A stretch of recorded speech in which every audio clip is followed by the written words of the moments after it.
Good evening, everyone. Welcome to the Monday, June 2nd, 2025 regular council meeting for the Village of Yellow Springs. This meeting has been called to order. Judy, if you could do the roll call, please. Reed, Stokes. I'm here. DeVore Leonard. Here. Hausch. I'm here. We are expecting Carmen Brown at any moment. Also present is Village Manager Johnny Burns, Solicitor Amy Blankenship, Solicitor's Assistant Lillian Blankenship, Project Lead Elise Giardulo, and Water and Wastewater Superintendent Brad Alt. Judy, do we need to do an excuse absence for Trish? Yes, please. Thank you. Chair will entertain a motion to excuse Trish for her absence. So moved. And I will second. All those in favor, please indicate by saying aye. Aye. Any opposed, same sign. I'm going to abstain. Good enough. Understood. That motion has passed. Thank you. Okay, announcements. What we have listed apparently are a couple of special announcements. We have Dr. Kevin McGruder with Brad first. It don't matter. I just Okay. added him to it, sorry. We're going to go ahead with Dr. Magruder first, followed by Philip O'Rourke, and you want Brad to be part of it, and then Brad after that. Okay. Good evening. I'm here representing the Yellow Springs Juneteenth Committee to let you know what our activities are going to be this year. Juneteenth in Yellow Springs will be celebrated on Juneteenth, June 19th. That's a Thursday.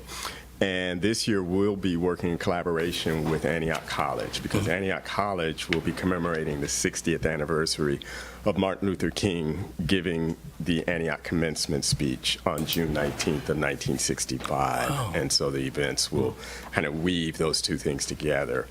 Juneteenth recognizes the date in 1865 when the Union Army arrived in Galveston, Texas, and let people who had been enslaved know that the Civil War had ended 2 months before, and they were free, as they should have been when the war ended. Their response was, rather than dwell in anger, was to celebrate their freedom publicly with food, music, and that holiday grew in the South through the 1800s. And as people moved to the North in the early 1900s, they took that holiday with them.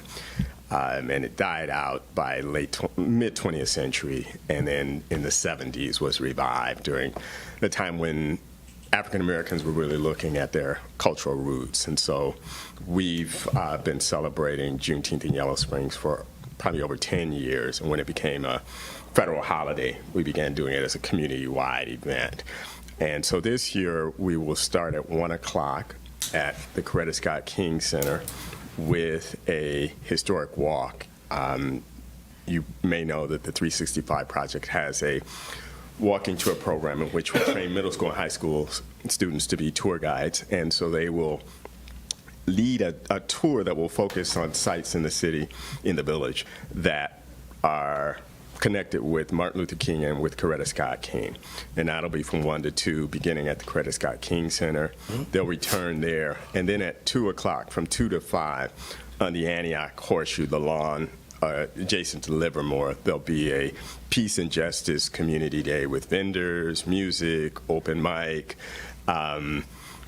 different workshops, and so that's from 2 to 5. And then from 5 to 7, the program will begin, and it will weave together recognitions about Juneteenth with people reading excerpts from Martin Luther King's speech. His speech was titled "The Challenge for the New Age," and he was looking internationally. He had just received the Nobel Peace Prize several months before, and that acknowledgement really shifted his thinking beyond just the United States to look international. So the speech is very timely for today, and so that'll be from 5 to 7, and it'll be near main building on the Antioch campus. So all these things will be outside. If there is inclement weather, then they'll move into the Foundry Theater. And then from 7 to 9, there'll be a party with a DJ selected by Antioch students, DJ Kelly B.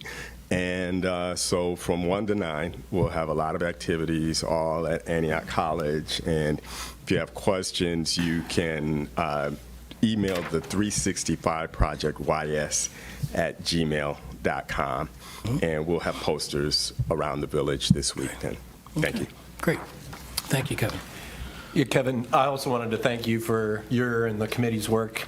Amazing. And highlight the fact that soon after Juneteenth became a federal holiday, the Village of Yellow Springs made it a official holiday as well. So very important for our community that we support this event. Thank you. Okay, great. Thanks. Thanks, Brian. Philip?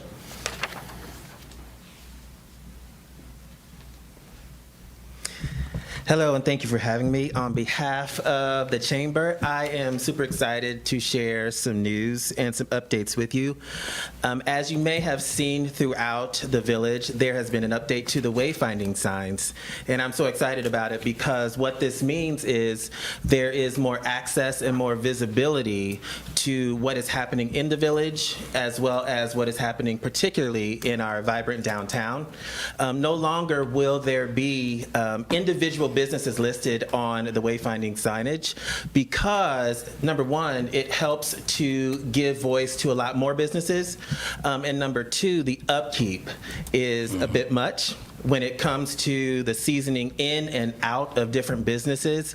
Just keeping track of that is a bit difficult physically. So now what we've done is we've included more vibrant imagery of life in the village and what it actually looks like here from season to season. We've also added categories for people to find where categories are. So if you're looking for shopping, it's indicated by different colors. If you're looking for dining, it's indicated by different colors. And the interesting thing and the exciting thing is if you scan the barcode, it goes to yellowspringsohio.org things to do. What this does, it opens up people's opportunity to get more maps, to see more trails, to see more businesses, and to just get more of what Yellow Springs has to offer. With this update of the wayfinding signage as well as the website is also the update to the visitors guides. The visitors guides, as we know them, are no longer that way. Now we have incorporated rack cards, and what rack cards are single page, if you will, pamphlets or cards that actually mirror what the wayfinding signage is. On there, again, it's a great display of the life in Yellow Springs, the vibrancy of downtown and musicians, as well as a QR code that goes to the same page. So it's very easy and very accessible to just scan from wherever you are and get to everything that Yellow Springs has to offer. This is inclusive of getting to the Yellow Springs Chamber of Commerce page for doing business in Yellow Springs. It's inclusive of more music, more arts, more entertainment, more local government, and just more. Right now, it is critical that we do that on the cusp of Street Fair. So Street Fair is coming along with Juneteenth. All of these events are on the global Yellow Springs calendar, and all of those are accessible now from using this new wayfinding signage. One of the things that I wanted to make sure of, and the team wanted to make sure of, is that not just our friends and neighbors who come to the village can access everything that we have to offer, but the people here can stay in the know of all of the exciting things that are happening right in our own backyard. I do have some rack cards that I'll leave on the table outside, and I'm excited about this. Hopefully the village will be super excited to see how this can work and how we are able to update these seasonally to represent what Yellow Springs is doing all year round. All right. Excellent. Thank you, Philip. Thank you. Brad, you now have the floor.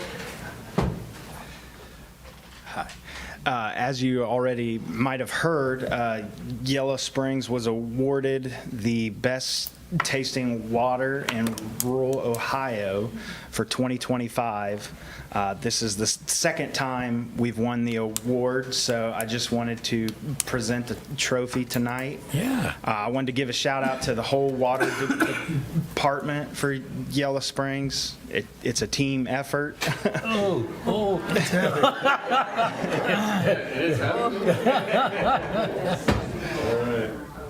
it's a team effort, and Lifting it apparently is a team effort. the water operators, Jeff Horn, Dale Fisher, and Kevin Martin, we all take pride in making safe and quality water. So. Excellent, excellent. Well, I'm going to stand and applaud.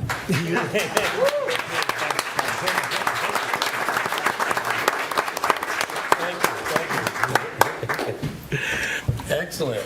All right, good job.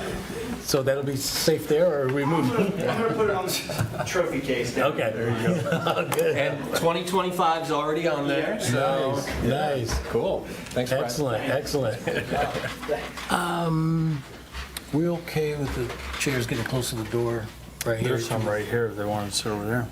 I'm gonna ask the folks sitting near the doorway. I know you just brought that chair here. There are more chairs here, and I'd like to just sort of keep the doorway as clear as possible, please. But yeah, we will pause for you to adjust yourselves.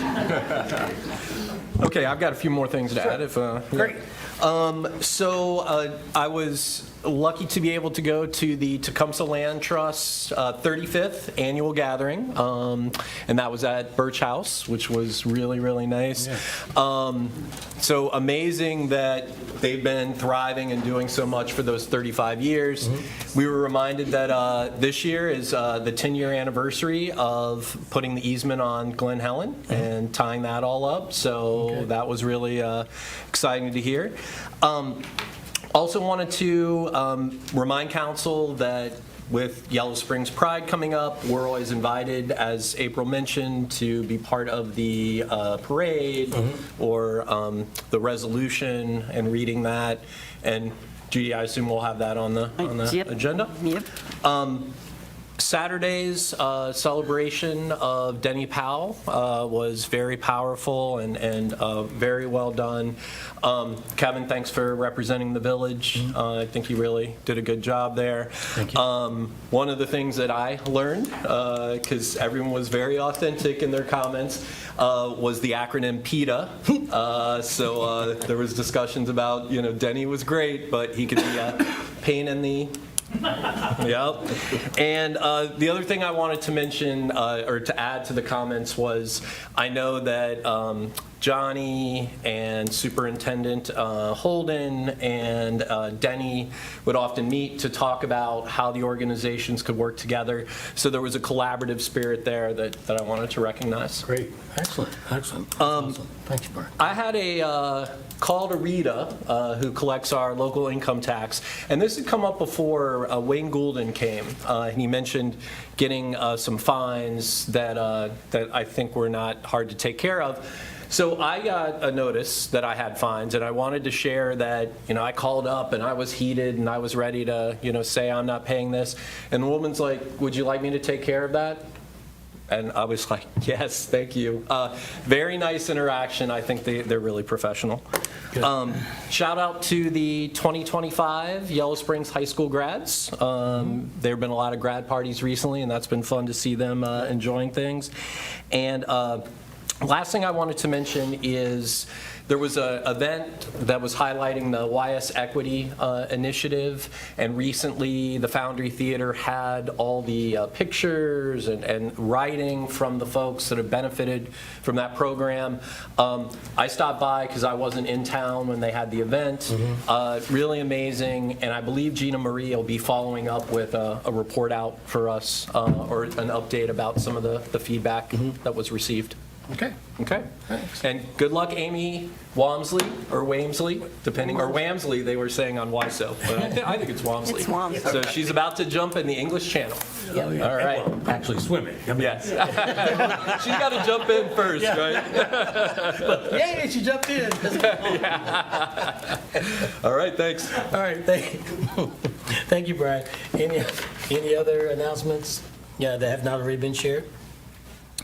All right. All right, thank you again for everyone. Now we're at the consent agenda, and in the consent agenda, we have the minutes of our last meeting, our May 19th, 2025 regular meeting. Can I get a motion and a second to approve the consent agenda? So moved. Second? All those in favor, please indicate by saying aye. Aye. Any opposed, same sign. All right, hearing none, that motion has passed. Excuse me. We're now to the review of the agenda. This is where we take a look at the agenda, consider whether there are items we'd like to pull from the agenda, add to the agenda, or otherwise modify. Council, for June 23rd, a future meeting, we have June 23rd as a work session, but I've got reason to want to ask whether we should have an initial discussion or another discussion about that so that council and staff are on the same page. I am going to say that I feel like I'm at a loss with respect to the most current events because primarily what we wanted to talk about was growth. And you know that there are about 3 projects or potential projects ongoing in the village, and because of my various roles, I am recused from those conversations. So there's a lot to know that I don't know. But I'd like for us to make sure that we are on the same page. So I don't think there needs to be a long discussion, but I think it's a good idea sometime between now and the 23rd to have a discussion to make sure, again, that we're on the same page and the expectations are set. That does not mean we need to talk about it today because we have one other meeting before that. But does anyone else besides me feel like I want more clarity about what the expectations are, making sure that staff has, again, a full expectation from us and can come as prepared as possible. The announcements have pretty much said, we have a full June. So there's a lot of stuff happening on June, but I don't think we should discard this meeting if we think it's going to be a great big lift, or not just because of that, but we do want to, I think, make sure that, again, we're on the same page moving forward. Well, you do have it, you would, I would assume, go over it in agenda planning. You have a draft agenda at your next meeting when you would go over that again and make sure those expectations and what you needed were set. And it's just sort of par for the course with work sessions. So unless there's something extra you feel like isn't maybe not able to be gotten to, I would think the process would work, but. Excellent. Do these right. Well, so another thought is, because what I think I partly heard you say, Kevin, was that maybe you can't be as engaged in the discussion. So I wonder if a meeting with 2 council members and Johnny and any other staff to kind of do that planning and agenda piece separate from the normal agenda planning. I know Gavin should be one of those 2. And then, but I don't know, so that might be like a way to accomplish that, because I do think some pre-thinking, maybe that not just an agenda planning would be helpful. I don't know, Johnny, what do you think? June is packed. Yeah. I think if we want to meet on the 23rd, it should be just a Okay. discussion. That So works. that staff can go and grab the documentations and the needed things to be able to come back at a later time in a couple months to be able to have legit conversations. I don't think council should come expecting that staff has it all worked out and here's 35 pages of documents explaining the reasons why. I think we could meet, we could all talk, and we can leave there with a what we needs list to be able to make great decisions. Carmen and Gavin, especially you, since you were mentioned just a little while ago, just to do an agenda planning, if you will, for that work session, so to speak. I don't want to turn it into something big, but just to make sure that the work session is as productive as possible.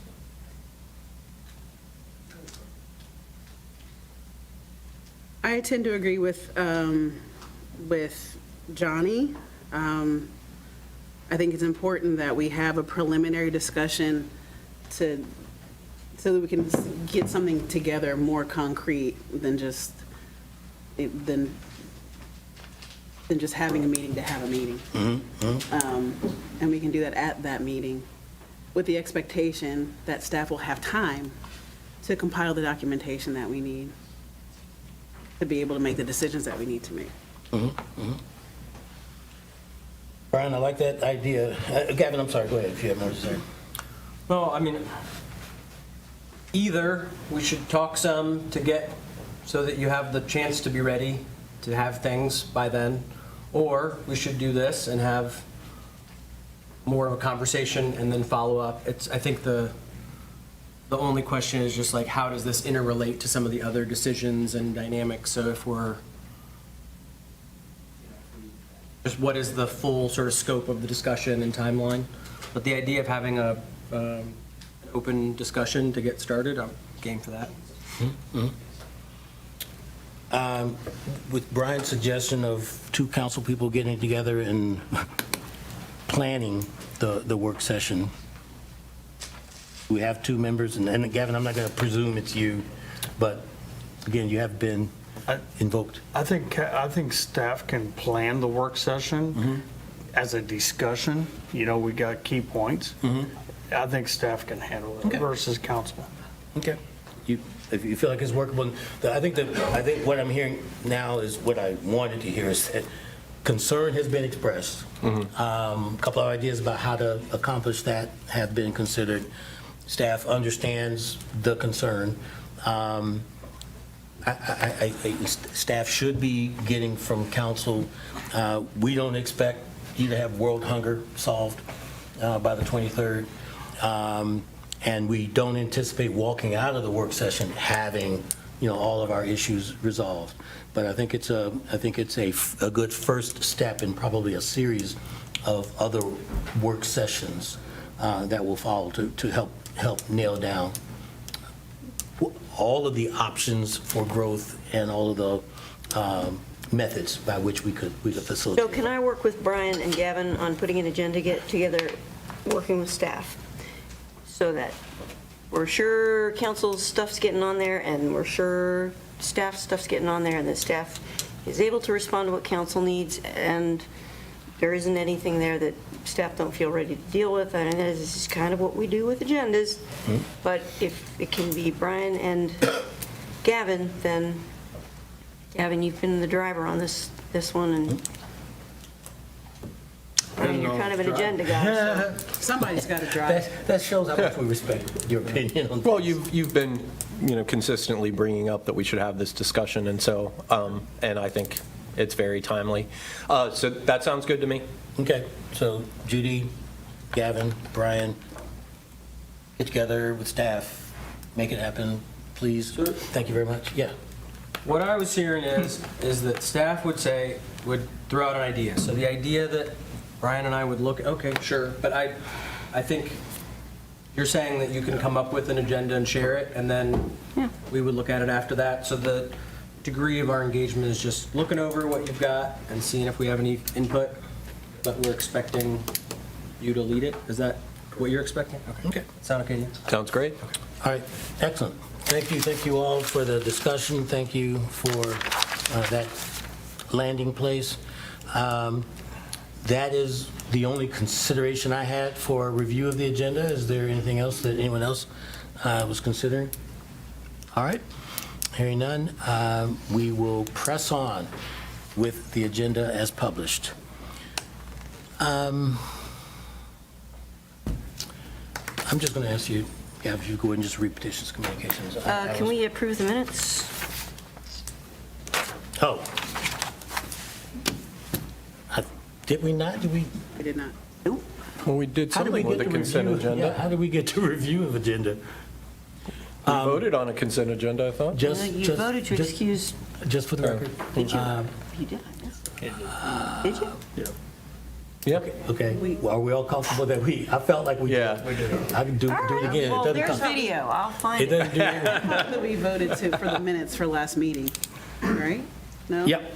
Yeah. Yeah, that's what we it's voted in the on. consent agenda. Okay. Yeah, I'll take responsibility for that. I think following that with the review of agenda discussion might have thrown us off kilter a little bit. And if we've made a mistake, we will catch up with it. Well, I believe you Okay. entirely. All right. Do you all believe us too? No. Okay, that's fine. Okay.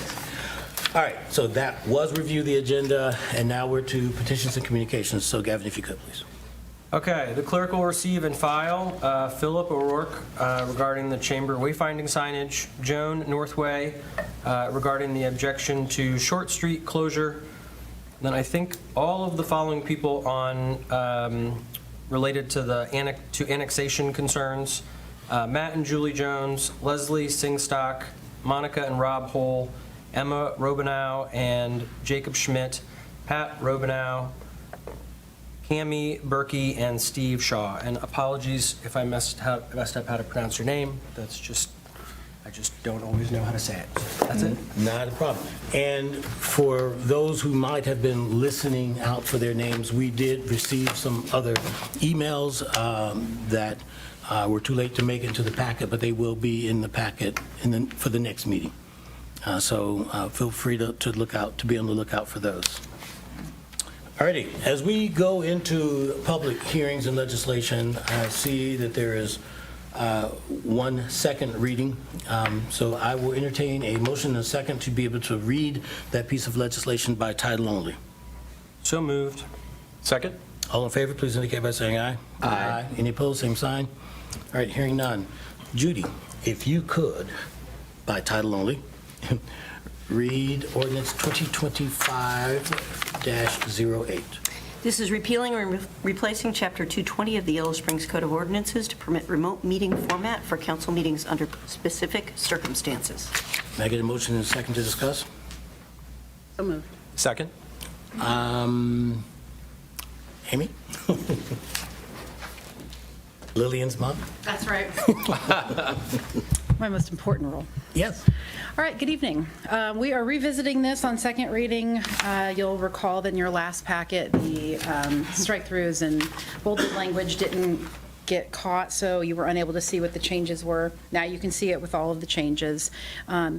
Basically, we took out a lot of superfluous language that doesn't need to be in here. We added the ability to hold a fully remote meeting upon a declaration of necessity by the president of council with the village manager. And subsection D has the most substantive changes, which is that members of the public should be able to hear everyone, be heard as if they were at an in-person meeting, and that quasi-judicial hearings, these are going to be mostly zoning hearings, would not be held remotely unless we were under a declared emergency. So there might be some discussion to be had with regard to D, depending on what council's will is, but beyond that, the only other significant change is removal of language that just doesn't need to be in there. So happy to entertain any questions. Great. Council, any questions for our solicitor? All right, Amy, thank you. Since this is the second reading for legislation, it does require that we open a public meeting. It's where residents, I said residents like it's only residents, but anyone that has a concern regarding this particular piece of legislation, this is your opportunity to step up and speak to it. So the public hearing is open. What legislation are you talking about? I'm having trouble hearing. That's okay, not a problem, not a problem. Judy, you mind reading? This is regarding remote meetings. We've just amended an older ordinance. I was having trouble hearing. It's the boring stuff. Yeah. No, nothing's that. No. Yeah, it's a struggle sometimes. Anyway, not seeing any additional activity, the public hearing is now going to be closed. Bring it back to council. Council, one last opportunity for comments, concerns. All right, hearing none. Judy, if you could do a roll call vote, please. Yes, DeVore Leonard. Yes. Brown. Yes. Hausch. Yes. Stokes. Yes. Thank you. All right, thank you, everyone, for your participation. Judy, if you could, please read by title only, Resolution 2025-33, please. This is authorizing the village manager to enter into an agreement with M&L Tree Services and Lawn Care LLC for 2025 utility line clearance, Section 3 of the village. Can I get a motion and a second, please? So moved. Second. All right, thank you. Johnny, This one's me. This is for M&L Tree Service. They have done tree trimming. I think this is the 5th time they've done it for us. So we are recommending to council that you approve the $95,000 contract for M&L Tree Service. They will be doing Section 3, which is down, starting at our wastewater, or at our water treatment plant, all the way up to Allen Street. That is Section 3. And they would like to get started tomorrow. So, based on the map, I presume the sections are not all equal size? They're not. Okay, so Section They're not. 3 is big. It is big. Okay. And there's a lot of right-of-way, Okay. back right-of-way. The last 2 outages that we have had is related to this section. Okay, So we want to get them started tomorrow morning if possible. okay. All right, council? And we've agreed that we're going to do as many of those U-shaped trees as possible? Yes, we love them U-shaped trees. That's a joke. Aren't these? They're humiliating. It's the Y for Yellow Springs. Why? There you go. Now that I support, yeah. Humiliated trees. Oh, I'm sure the trees don't mind. They do. Well, we'll ask our resident whisperer to find out. All righty. Any other questions for our village manager regarding this piece of legislation? Okay. Hearing none, we will move forward to the vote. All those in favor of approving this resolution, please indicate by saying aye. Aye. Aye. Any opposed, same sign. All right, hearing none, that motion is passed. Thank you very much for your participation. Judy, if you could, by title only, read Resolution 2025-34. This is a resolution of necessity to levy a renewal tax in excess of the 10 mil limitation per Ohio Revised Code Sections 5705.03, 5705.19, and 5705.25. Thank you, Judy. Can I get a motion in a second, please? So moved. Second. Yep. Amy, I don't know if that's going to be you or Judy. It'll be a team effort.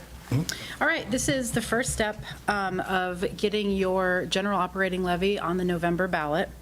This initial resolution is you establishing that there is a necessity for the 8.4 mil levy and asking the county auditor to take the numbers, certify them back to you to tell you what exactly the levy will generate.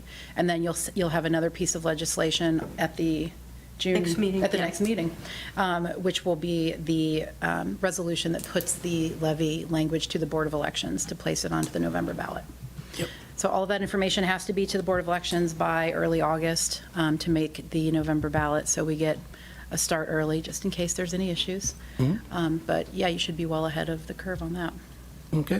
Any questions? And just for clarity, this is a renewal? This is a renewal of an 8.4 mil levy. There is no increase. It is just a renewal. No increase in taxes, and there's some legal language there that sounds potentially confusing. Really? It's 8.4 mil above the 10 mil. Sure. Is it worth explaining that so folks are comfortable? Kevin, you'd be getting into inside and outside millage, which I could sort of muddle my way through, but it's a complicated discussion. All right. The 10 mils is inside millage. That's millage that is levied on property owners. If I get this wrong, feel free to jump in.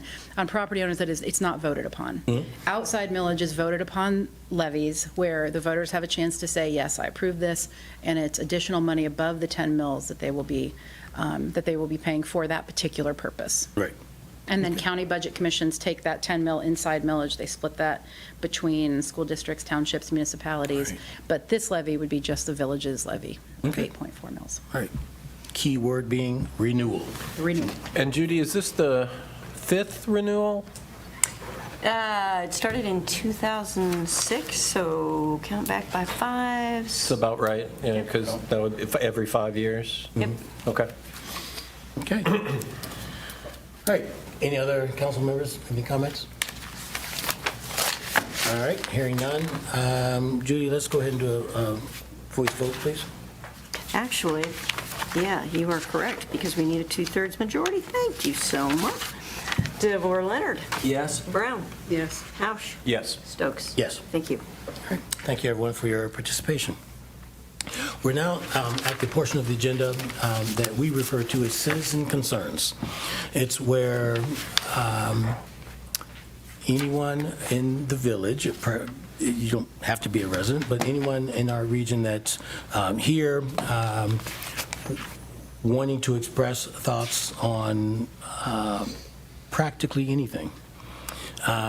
You may do so. We're going to ask that you step up to the podium, identify yourself by name and your relationship to the village.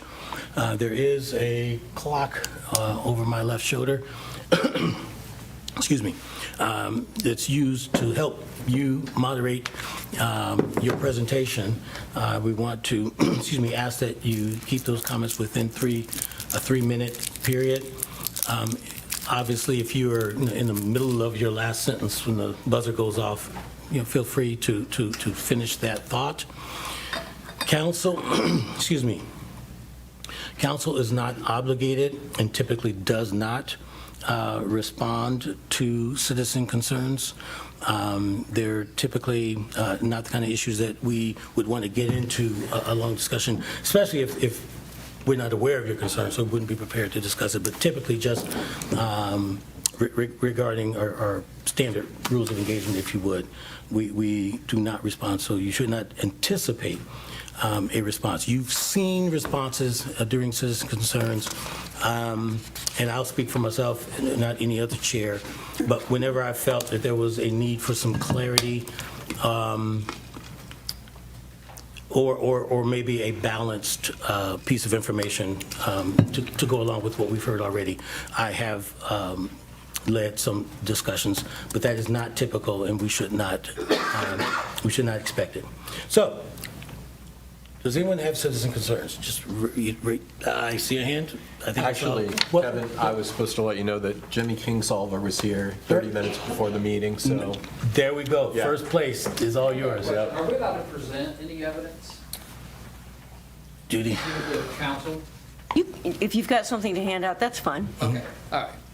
My name's Jimmy Kingsolver. I live at 253 East 8 Yellow Springs Road. I've had a business in Yellow Springs for 17 years. A lot of you might know me. I've done work on the hotel. I've done work on the brewery. I've done some of the affordable housing past the fire station. Love the community, fell in love with it. Then I bought a building downtown, the old Hasser Barber Shop, and I've invested a lot in it. And when I bought my house in the auction, the city manager made sure that nobody was going to develop it. She had a meeting right here in this building about it, which is fine. And then we had another meeting with Josue because he had sent a voicemail to the Joneses about doing an annexation, and they had said no at that time. So they was approached in 2020, and then so we went and talked to the Nature Conservancy. They came out to do the wetlands at my house back in the field there. I partnershiped with them. I let them tie into my natural spring. I let them work on my Ford's Crossing because my property crosses Jacoby Creek. And so I talked to Rick Donahoe. He said on his 40 acres, they had was wanting to put in 350 houses, cut it down to 290. So on the Jones farm, 84 acres, that's 600 houses possible. I'm not saying it is, that's possible. So right here is protect the Keystone. They're trying to get $1.5 million. On their paperwork, it says 1 inch of rain equals 5,000 gallons of water per house. 600 houses, that's 3 million gallons of water in a 1 inch rain. I measured from the Jones Estate to the wetlands is 230 feet. That's from here to the island in the parking lot. I threw a rock and made it. Now we cannot dump 3 million gallons of water into that. It will run it the first spring. That place will be ruined. And we just cannot have that. And I live out there. I've invested in it. I let them tie into it. And I just love the community, but I really plead with you guys to get the facts. Get the facts from the Nature Conservancy. They want to meet with everybody to see what it's going to do to that. It's going to ruin it. They told me on my pond, when they came out, they surveyed everything on the pond to see how much water my spring would put into the wetlands. And I told them I was thinking about increasing the size of the pond. They said, only do it so much because you'll mess with the balance. That's how delicate it is. So we can't put 3 million gallons of water in there. And in closing, the only thing I'm going to say is I cannot, will not let it go. I have Mike Breeza, I have Rick Donahoe, I have investors. I talk to the Joneses, I'm friends with them. I own an easement on the Jones farm, okay? And they said my options are to either stay, to buy it, and I'm gonna buy it. If you guys annex this, you're putting $1.5 million in the Joneses' hands that don't live here, and they're not gonna invest that money here. We are investing. I'm putting money into it. Thank you. Thank you, Jimmy. I think right here, yep.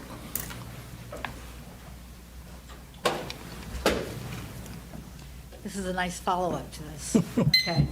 So I believe you have a copy, or you'll get a copy of this. This is a request Can you for give us reference. your name, please? Oh, I will get there. Okay. No, first? right up Okay, I'm right up sorry. front. Okay. Rosemary Shaw, Dr. Rosemary Shaw. I'm a clinical psychologist in town. I own the Mindfully Well Center in town. I've been in business for over 11 years here. I'm also a property owner on East Enon Road. Thank you. So I'm going to go with my statement. This is a request for referendum here. Good evening, and thank you for the opportunity to speak tonight regarding the proposed annexation of approximately 84 acres of land in Miami Township owned by Julie and Matt Jones into the village of Yellow Springs. My name is Dr. Rosemary Shaw, mental health provider. I'm also a resident, as I said. Today I speak in unison with my fellow residents living on the borders of the land being considered for the proposed annexation. Annexation, as you know, is a significant and lasting decision with wide-ranging implications for land use, as discussed, infrastructure, taxation, and the character of Miami Township and the village of Yellow Springs. The proposed land directly borders our properties on the west side of East Enon Road between Dayton Street and Hyde Road. These properties are in Miami Township, not within the village, and while we do not have voting rights in village matters, we will be directly affected by this proposal. Many of us chose to live along East Enon Road because of its remote, open, and ecological rich landscape. The proposed annexation would effectively create an isthmus of unincorporated land, enclosing our homes on multiple sides by village boundaries and altering the rural nature we value. There is a significant concern about the intended future use of the annexed land. According to the Yellow Springs News, the proposed development would be, quote, primarily residential with the possibility of incorporating mixed-use elements such as business and professional offices, unquote. In addition, annexation of this land would require rezoning of it from agricultural use to RC or high-density residential. Once this rezoning occurs, the landowners, the Joneses, could then pursue a planned unit development, zoning designation, opening the doors to a wide range of urban-scale development options that are incompatible with the surrounding rural areas. The annexation is being fast-tracked using an expedited legal process with a target completion time of 1 year. From my research, on May 5th, the Village Council passed a resolution to expand the multiple limits to include this property, the municipal limits to include this property, without the appropriate advance notice to we, the residents of East Enon Road, who are most directly impacted and had little to no opportunity to engage in discussion before this decision was made. The discussion surrounding this annexation began over a year ago when the Joneses agreed to donate the 3.5 acres of their land to Yellow Springs Schools for the creation of the new soccer fields. And we're all in favor of that. However, according to the Yellow Springs News on May 16th, 2025, during that discussion, if I can continue. Sure. According to the Yellow Springs News, during that discussion, a list of contingencies was outlined, including specific language referencing the annexation of the larger 84-acre property. However, this important detail was never made known to the residents of East Enon Road, despite its clear relevance and the potential long-term impact on our community. The lack of transparency at the outset of this process has left many residents feeling excluded from the decision that could fundamentally alter the nature of our neighborhood. Given these circumstances, we are respectfully requesting a referendum on the current annexation process and a pause on further action until the East Union Road residents are fully informed and able to participate meaningfully in this discussion.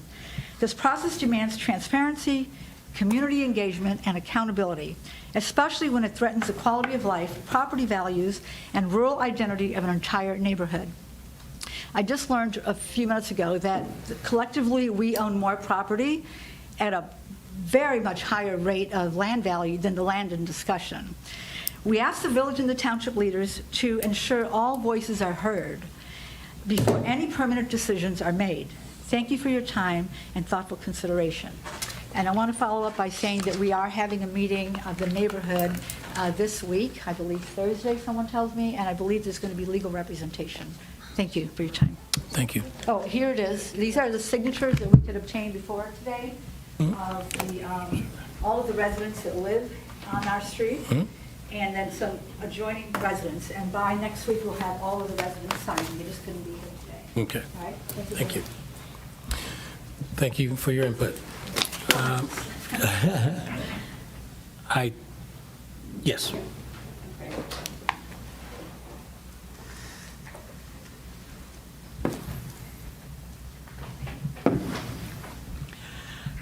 My name is Barbara Kraybeck. I live on East End Road next to Cammie Berkey and Steve Shaw, whose house is the cornerstone, although it's the beginning of our neighborhood. One thing they are most concerned about is that if development occurs, there will be a road put on a quite narrow strip of land from the Jones property to East End Road. Frankly, the Jones property now is landlocked. We don't know of any road, maybe there's a farm lane there must be a farm lane that goes to it. But we're concerned about traffic, most especially. In the matter of the annexation process itself, we understood that it started as an expedited process because of the urgency of the affordable housing development proposal. And the idea that all of the legal blocks, et cetera, had to be in a row for the proposal to succeed. Well, as we know, the proposal did not succeed. It just did not win funding. So therefore, we're saying that there is really no need for any expedited process at this point, and we're asking you to please put the brakes on to that process. We very much like your idea of having a meeting among yourselves and getting your facts about development in the Yellow Springs area as a whole, what you think this village can support in terms of its infrastructure. But as Rose said, also we want to make sure that we can support the infrastructure in terms of culture. Thank you. Thank you. Any additional citizen concerns? Yes.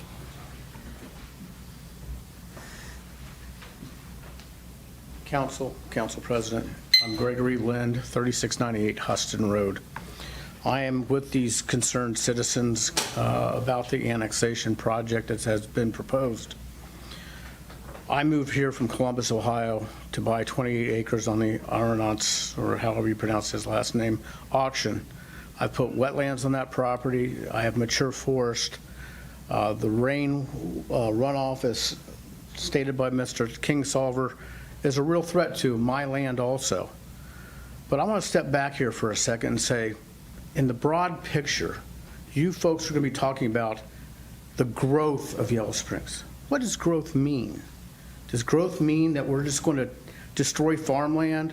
We're going to put in housing, or, we've tried to keep McDonald's out, we've tried to keep car dealerships out, we've tried to keep all these corporate America places out of Yellow Springs. The people I talk to love Yellow Springs because of its quaintness. It's small, it's fun. I find the fact that the Tecumseh Land Trust tries to protect land, like the 184 acres across the street from that project that's to be annexed. They want to save that land, but yet we're going to give up this land. I find this very hypocritical in the sense that that's 84 acres that can be maintained as farmland. Is this all about money? That's my question. Is it all about money? We have enough money in Yellow Springs to do what we need to do. We don't need to develop lots and more housing on prime farmland. And I would ask that the council respectfully understand the wishes of the people here, and again, referendum, or excuse me, wrong word, stop the annexation proposal. Thank you. Thank you, Mr. Lind. Yes, ma'am.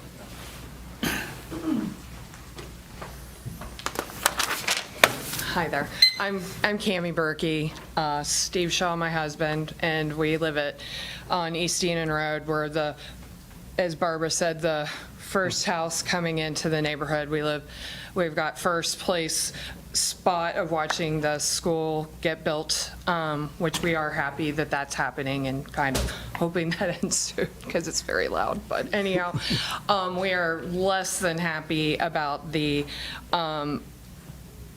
84 acres getting potentially developed. And we're unhappy with the fact that it could potentially put a road right next to our house when we did not buy a corner lot. We bought a road or a house on a nice, quiet road with woods behind us and a beautiful view out in the front. And we wish that you would take some time and really consider what is happening here and stop the rush. That would be my first request. And then also, Steve, did you have anything to say?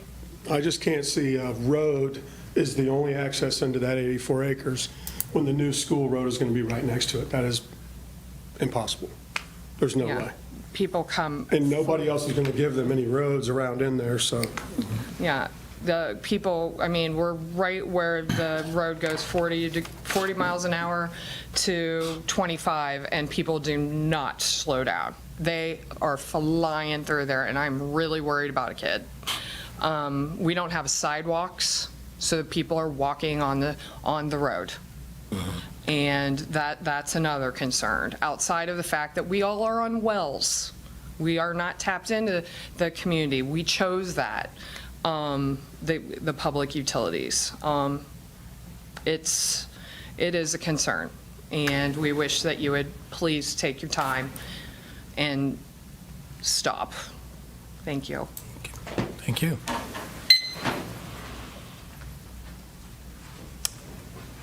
Any others?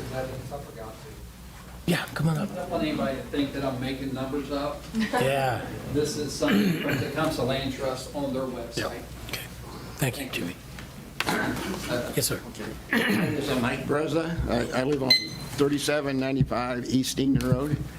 And unlike these people here, I own a big hunk of land along there, a farm about 150 acres, okay?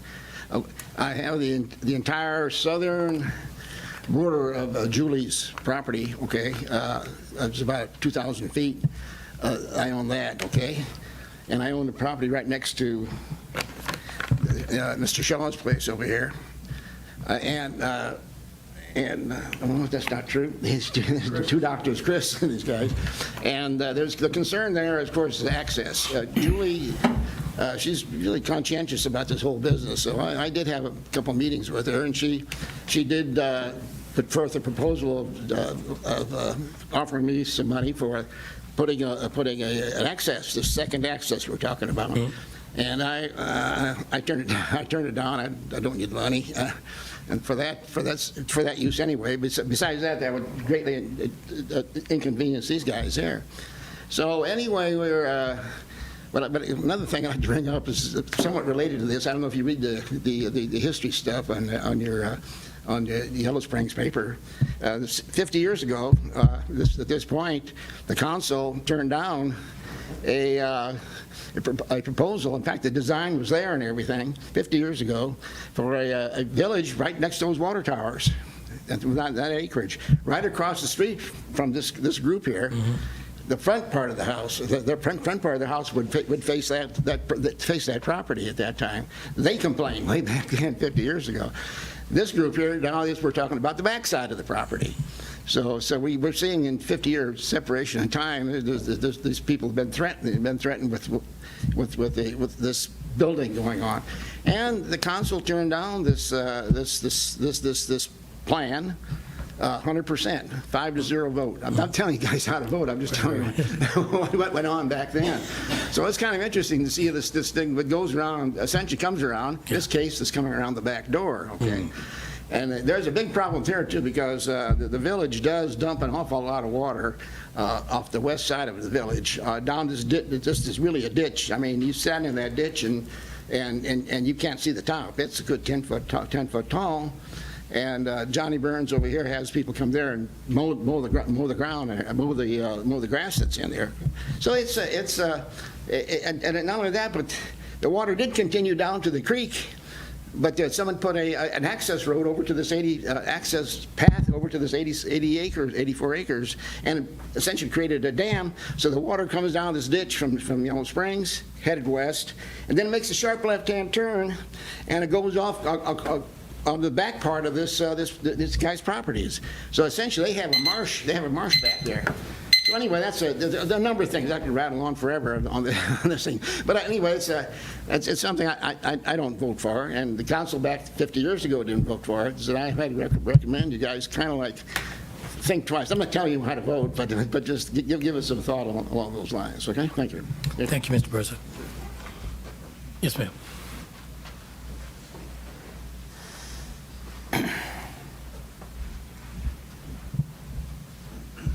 Hi, my name's Relita Hildebrand. I live at 716 South High.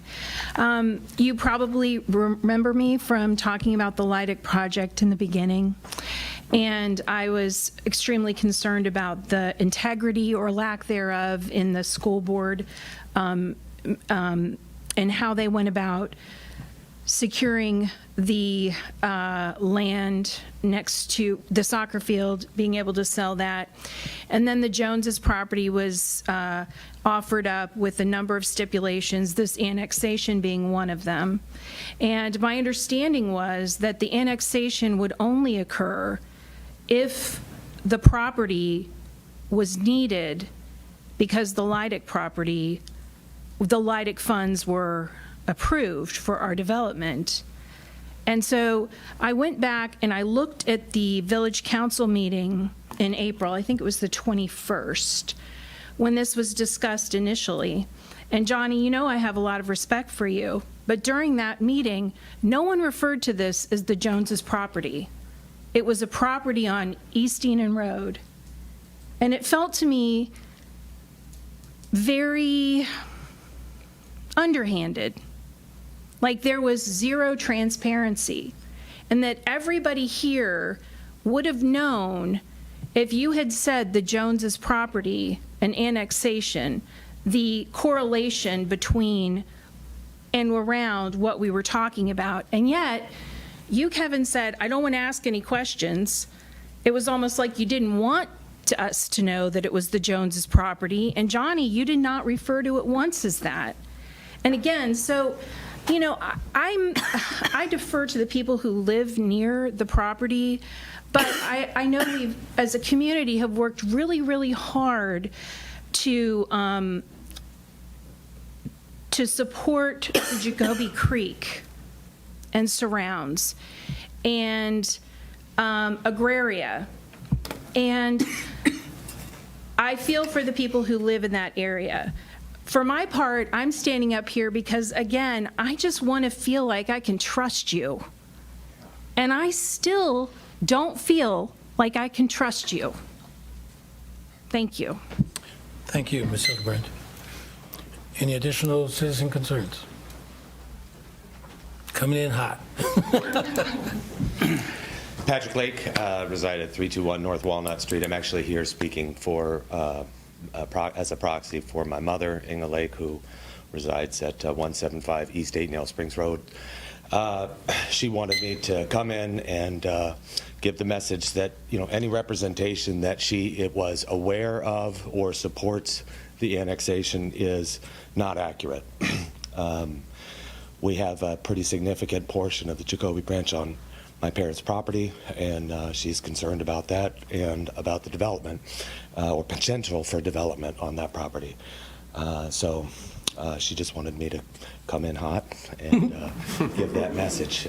So that's all. Thank you. Thank you, Patrick. Yes, ma'am.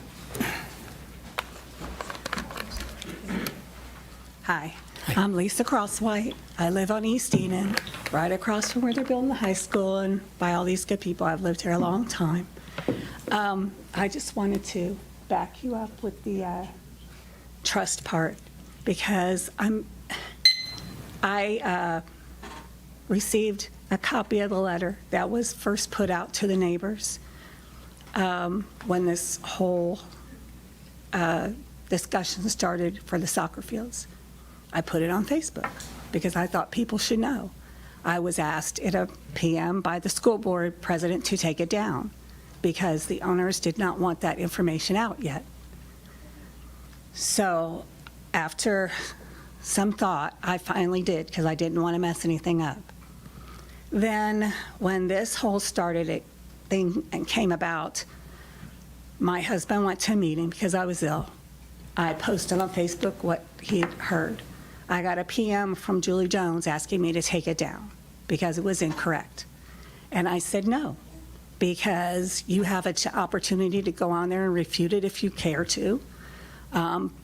Please do so, because we would all like to know exactly what's going on. She chose to write the letter to you guys,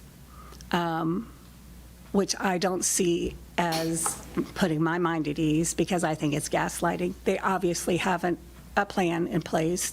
They may not have a signed contract or anything, but they are going to develop that land. And I, like she, was under, a lot of us were under the impression that the annexation was only going to be fast-tracked if the land was needed for the soccer fields, which it is not. And again, you all know the house they're talking about that they live in. It was the Holly's house. In case for you who have lived here a long time, it was the Holly's house. The strip of land next to it, I don't even think is wide enough for a road, but it is the only access. And as someone who has lived in my spot since like '92, it is horrendous out there with the traffic coming around the curve. They put the bike path there. Now the school's going to be having their bus drop-off lane right by my house. That area just cannot support that many houses. If there are, just 400 was what we were referring to. If you have 2 cars per house, that's 800 cars that would be coming in and out, and it's the only access. It's ridiculous in my eyes. I just don't see how it can happen. And I would ask you, please, what is the rush? Why is it being expedited like this? And it feels to me, for lack of a better word, shady, just because it feels like it's been rushed and pushed through, and none of us have had any input. Thanks. Thank you, Ms. Crosswhite. Any additional citizen concerns?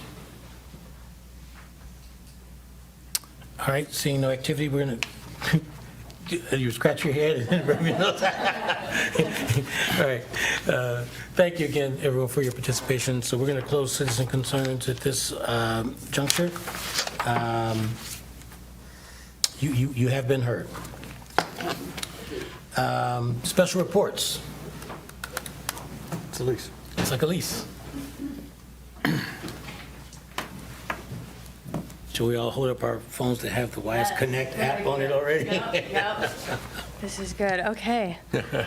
Good evening, everyone. Elise Jardillo, project lead. I'm really excited to introduce Yellow Springs' newest notification tool for citizens. It's called the YS Connect app. This is our new platform for sending out non-emergency alerts quickly, clearly, and directly to your phone. Through the app, you'll receive various updates from us, including street closures and construction, community events and festivals, any public works projects or updates, village office closures, trash or recycling changes, and any other timely helpful info for residents. YS Connect is free and it is available now. So if you have an iPhone, you'll just head to the App Store and search for YS Connect. And if you use Android, you'll visit the Google Play Store and do the same there. So why did we switch to an app? We were previously using a system called Civic Plus, which had some limitations to it. So here's how this new app is going to help us improve communications with our residents. You're going to receive push notifications through the app instead of an email or text like you did with Civic Plus. These are faster and harder to miss. You're also in control of all of these notifications as you would be with any other app. So you don't have to receive the notifications directly coming through your phone. You can silence those and look at them later in the app and catch them there. There's no character limits. So before we were limited to 140 characters. This will allow us to, provide more context, links, and other details. No sign up or personal information is needed. Like you did with the previous one, all you have to do is download it and you're good to go. We can now attach photos and maps. So for example, we had a water main break that happened last week. We were able to show exactly which area and which neighborhood was impacted on a map, which is a really great add-on feature. You'll also find other links in this app. So you can report issues via iWorks, you can access Village Council agenda and minutes, you can visit the website. We have previous Grapevine newsletter issues in there, just tons of other useful information and links. And so it's streamlined, more user-friendly, and we're really excited about it. I think this app is a big step forward for Village Communications. It puts relevant information into the hands of our residents, makes it easier for everyone to stay informed.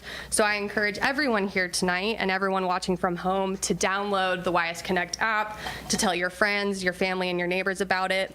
If anyone needs help with the app or has any questions about it, please reach out to Ben Gunther, our digital media manager, or Cameron Fortin, our leadership team assistant. He is available upstairs at the window on the second floor of the John Bryan Center, so if you're having any issues, he can walk you through it. We're here to support you every step of the way. Finally, I just want to take a moment to say thank you to our village manager, Johnny Burns, who had the vision for Yellow Springs to have its own app, to Ben Gunther and Cameron Fortin, who helped bring that vision to life, and finally to our tech partner, GoGov, who developed and supports the YS Connect app. So we're really proud of this collaborative effort, and we're excited for everyone to have it. So I'm happy to take any questions, should you have any.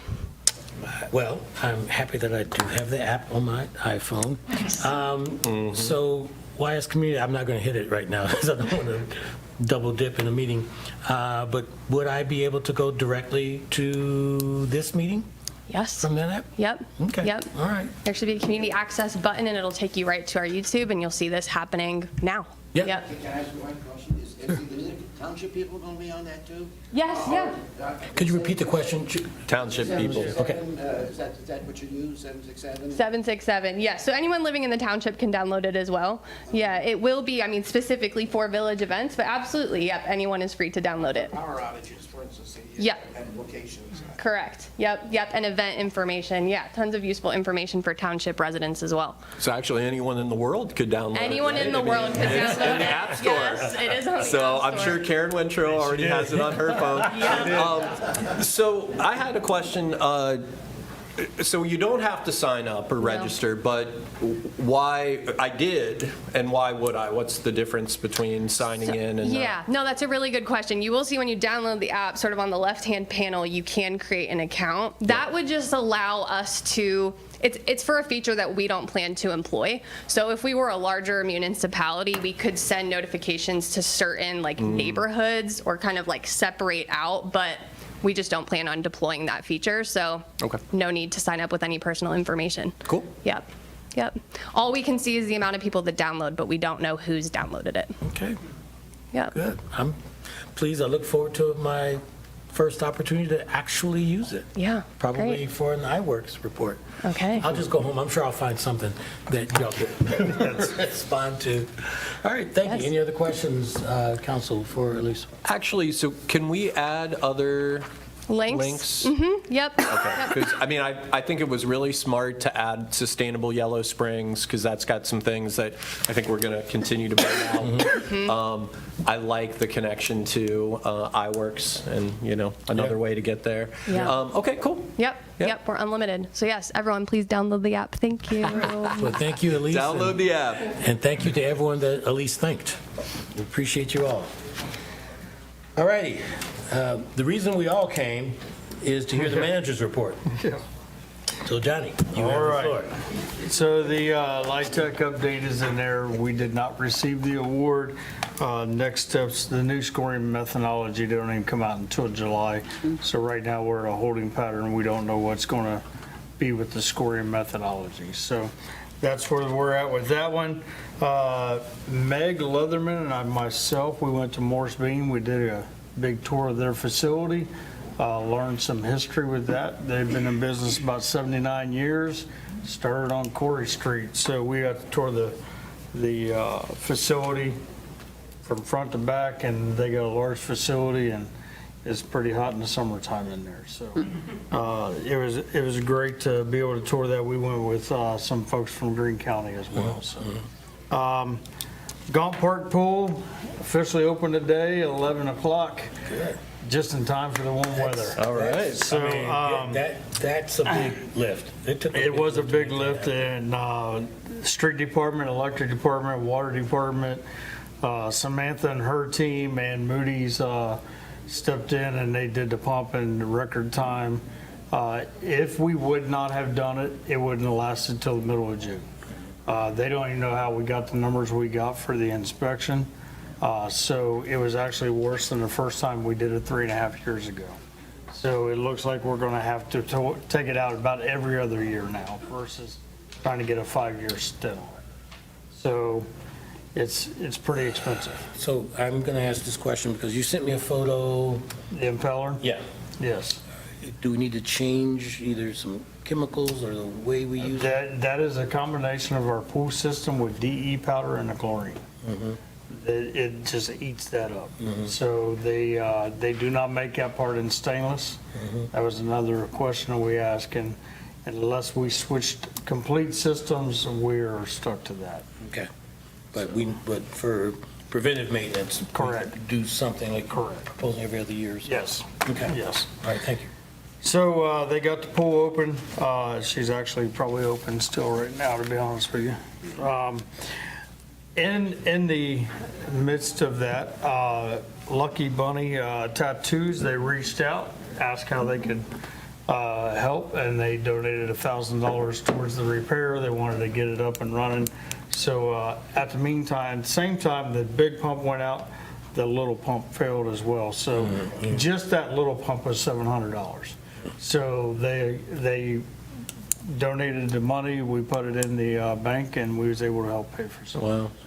And so, Johnny, just to follow up on that, so Lucky Bunny, they just asked if they could help out in general, or they knew about the pool? They knew about the pool pump. Oh, okay. So they were and they wanted to specifically donate $1,000 towards the repair for the pool. And how did they know about it? Just from our community members. Cool. That's great. Yeah, thank you. Street Fair booth, you might have all got an email from Elise asking for volunteers today. We are trying to get volunteers from council to help with the manning the booth for Street Fair. We're going to sell shirts, or if you give us a donation, we'll give you a shirt for parks. That will actually help the youth center as well with some of their extra activities that they have planned for this year. Yellow Springs Police Department launched their Facebook page on Friday, and the last time I heard it was up to 100 members already, so they are on the move and trying to get some things done. We look forward to content going on there and getting notices out through the Facebook. Blood drive is July 2nd here at the Bryant Center. So if you're wanting to donate blood, you can sign up. There's some information in the packet about that. That's going to be going on for a while. Starts July 2nd? It is on July 2nd. Oh, just one day? Just here. Okay. Yep. I misread something. Yeah, actually, you have the local survivor, Save a Life is June 30th to August 30th. I wonder if that's But it's here on July 2nd. We're at that time again where our dog graduated and he's got his forever partner. So Porter has been chosen for a veteran in Kentucky. So Porter will be leaving us later this month, going to Kentucky to live with a veteran. So we wish him well, but he again was a shining star. Even though we kept on trying to get him to fail, he would not he wouldn't listen to us. But so hopefully we'll get another one in here after Porter's gone, and we can get a third one trained and keep doing the good work that they're doing as well. Are we specifically or intentionally looking for golden doodles? We are not, but we're dispatch wants a smaller dog, but some of us like the bigger ones. Okay. But really, it's what they want to offer us. And seeing how we've had two good ones already, it would be kind of, I don't know. Well, with a golden doodle, it doesn't matter the size. They all like the same. Exactly. I've got a mini, I do. Florence has got her numbers in there. She helped a total of 99 people with needs in the village or in the unhoused area. Dark Skies, they did a presentation. It looks like we're doing better than Dark Skies are on some of our things. They just said maybe we could lower some of our lights, which is a possibility, but we're looking into doing so. You mean physically? Some of it's physically, but some of them is if we change some inside workings to drop it down from 4,000 to 3,000, but by then you might as well buy new lights, and they have, these lights in here have 3 different settings, so the newer ones that we buy do have those options. I wanted to ask a few questions. So one of the things that was highlighted was the health benefits. I can get what that is, the environmental benefits, okay. What are the safety benefits? I was not part of that presentation. I had another obligation, but I can get you. Okay, I'd like to know more about that. And then I guess just a reminder, several years ago, we did have one council member who wanted to make this a priority and a goal. And that was the only council member. So if we are going to make policy changes, I guess I want to make sure we talk about that more.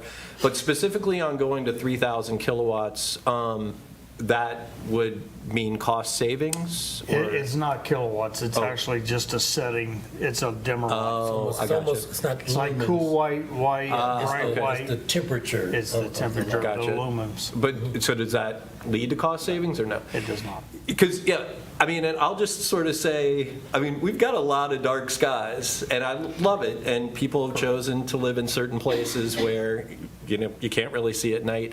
I don't know. So I just want to make sure that, we also can kind of have good visibility some places too, because that's a safety issue in my mind. I'm with you. Planning Commission, June 10th, we have the PUD coming back up for the second round. It was tabled at the first one. So that is the Windsor and Antioch property. IT audit, we had an IT audit from the state come in. They gave us some recommendations, so we're looking at trying to get some things fixed on our end. We've had 2 people reach out for cybersecurity, so we're trying to coordinate some things with that as well. So we just wanted to give you a heads up on that. Is that, I don't imagine that would cost us much to make those changes? Some of the changes were not a big cost. Some of them was, but there was only recommendations, and we're checking with the others to see if it's actually. Okay. All right. So, summer sewer adjustment for gardening is due by August 15th. Brad is working with the Ohio EPA on the new drilling areas for the well monitoring. He treated 38 million gallons of water in April. He had 6.46 inches of rain in April, so a lot of rain. Water Department, you've seen the award that they won. It is tremendous. We had a power outage last Friday morning. I'll give you just a scenario. I gave it to you because you said you were sitting in the dark.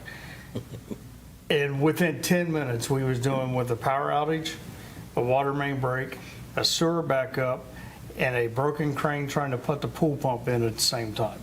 So with the amazing small staff that we have, we was able to all accomplish that in a very short time. So if you think that we're not actively trying to do something, understand, I mean, we literally got within 10 minutes.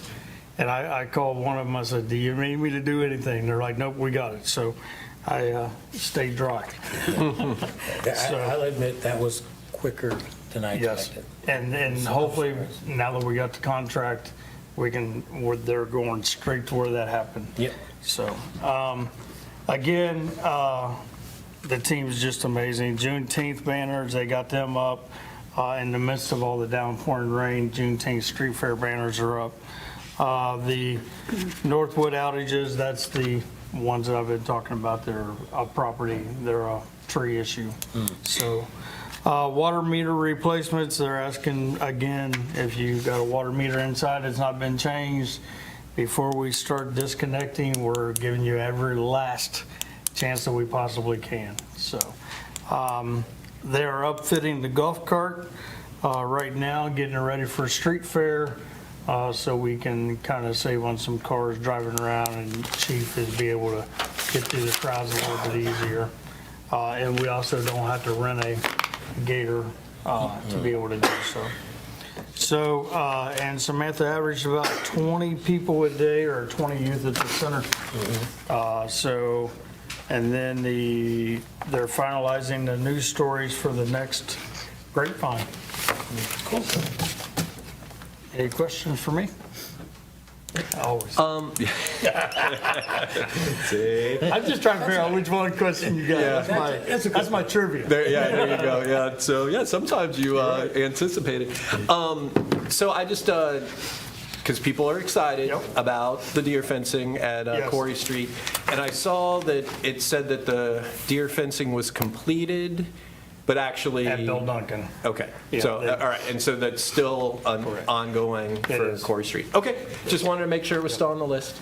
It's a busy month, so I'm hoping that they'll at least get started, but I cannot guarantee it. But we got to get some other things taken care of. Oh, I get it. Yeah. So and just so you know, people are asking because they're excited and love what happened to Bill Duncan. And let me give you, I forgot to put this in there. June 14th is Street Fair, and Short Street, as I mentioned last council meeting, we was not able to acquire or get the picnic tables and the benches in time.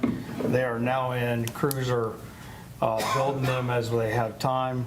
So when Street Fair happens, we'll actually be closing Short Street down that same night, and then we'll work on it the following week, and we'll get the tables up, we'll get the lights in, get the barricades highlighted. We're going to restripe some parking lots or some parking areas on Monday if it's not raining. And then the bathrooms will be set and the bike racks will be put out there. So that will actually go from street fair to street fair. That will be a temporary close. It is not a door. I will say that publicly again. It is not a door. You get caught with alcohol, somebody's getting a ticket.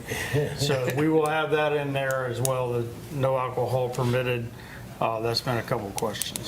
So, but we look forward to coming downtown, staying downtown. A reason why to come downtown, grab you some lunch, grab you some dinner, and meet your friends downtown and stay downtown and walk and check the shops out.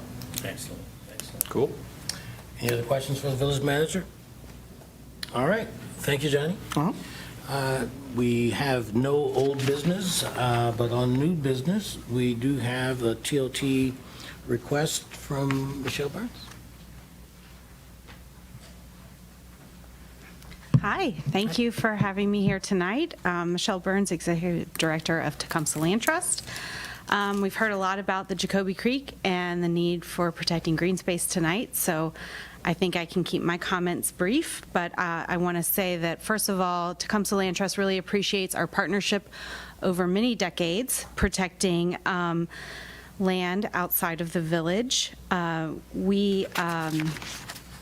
As you well know, the property that is for sale on Dayton Yellow Springs Road has been identified for long-term protection since the late 70s, and it is both an important property for agricultural and conservation purposes, but also because it lies outside of the urban service boundary and continues to be identified in our long-term comprehensive land use plan as one for protection. So I am here tonight because we have a grant agreement that's going to expire at the end of the month, where you have dedicated $113,000 from your Green Space Fund to help protect this property.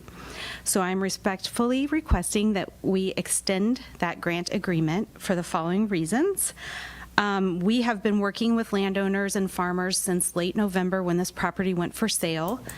There have been offers made to purchase this property, but none have been accepted by the seller.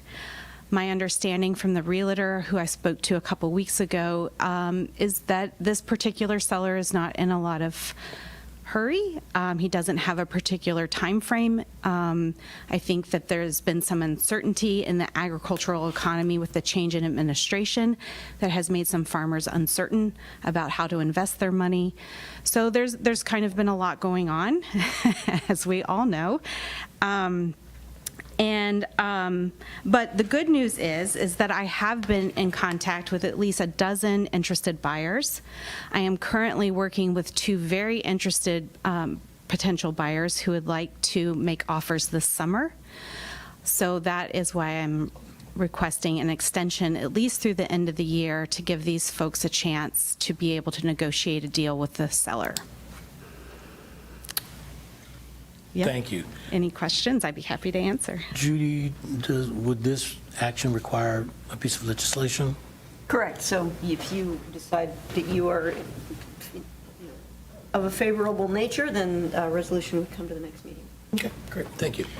Council, comments? I was just going to say, maybe you might want to share the campaign, what you guys are doing that you announced at the gathering. I think that's good for us to know, too. Sure. What else you're doing? Yeah, so we have raised quite a bit of private funds, we got some pledges at our annual meeting on Sunday, so we're up to $820,000, which is just a little bit short of the $860,000 appraised value to purchase the conservation easement. So we're very close. I'm very optimistic that we'll get there, and we have been confirmed that we have a source for a loan if we need it. If someone were to come tomorrow and say, we're ready to buy this property. So, I feel like financially, despite some of the hiccups you've probably read about or heard about, we're making up for that, and we're really close. So I have no doubt we'll get there. Okay. And just for clarity, Michelle, the 820 that you're counting does include our $113,000? Yes, it does. Okay. All right. Thank you. Any other questions while we have Michelle? Okay. All right. Michelle, thank you very much. Thank you. Council, are we in favor in general of having a piece of legislation brought for our next meeting to formalize this agreement? I see at least 3 heads nodding. To extend, yeah. Yep. So that is all of us. So Judy, if you could please have that ready for us for our next meeting. All righty. We're heading home. Future agenda items. I did allude to one earlier, but that's been addressed. Judy, is there anything else that came up out of this session? Levy things continue, the green space stuff, and then you've got those 2 PUD hearings, which will be some work. Got a supplemental coming up, and then revisit village values. Brian Yep. had asked for that. Yeah, I'll put Somebody go? together a memo for that. And then we'll have the YS Pride support resolution. Yes. And I wanted to throw out there, I don't know if it's misinformation, but definitely misunderstandings that we've heard 2 meetings now about, a potential annexation and just what expedited means and all these other things. So I think it would be a good idea to put together a document or something and maybe try to be proactive about clarifying what aren't issues, and then we can have a better discussion. So you're thinking something like that explains different types of annexations and timelines for those? I think so, and then maybe, just reflecting some of the questions. I've got a few ideas that I'll throw into the mix of things I think we should address. Yeah. Amy, I think you are putting something together already, at least on the annexation approaches. Sure. Yeah. For the next packet. That'd be great. Sure. Also, Johnny and I are likely going to be asking for an exec session at the next meeting for economic development purposes. Okay. I like your being able to sit there and speak. I'm never going to use that, remember? I'm going to hear from Ed about it, too. Yeah, because at first I was like, oh. Nice. I love it. Thank you, everyone, for that. Anything else for future agenda items? All right, hearing none, the chair will entertain a motion to adjourn. You mind, can you do it after the meeting, or do you need to be part of the meeting? However you do, but I mean. We're going to go ahead and close the meeting, and then y'all can chat. All right, so moved. Second. All right, all in favor, please indicate by saying aye. Aye. Thank you very much. Thanks, everyone. Thank you.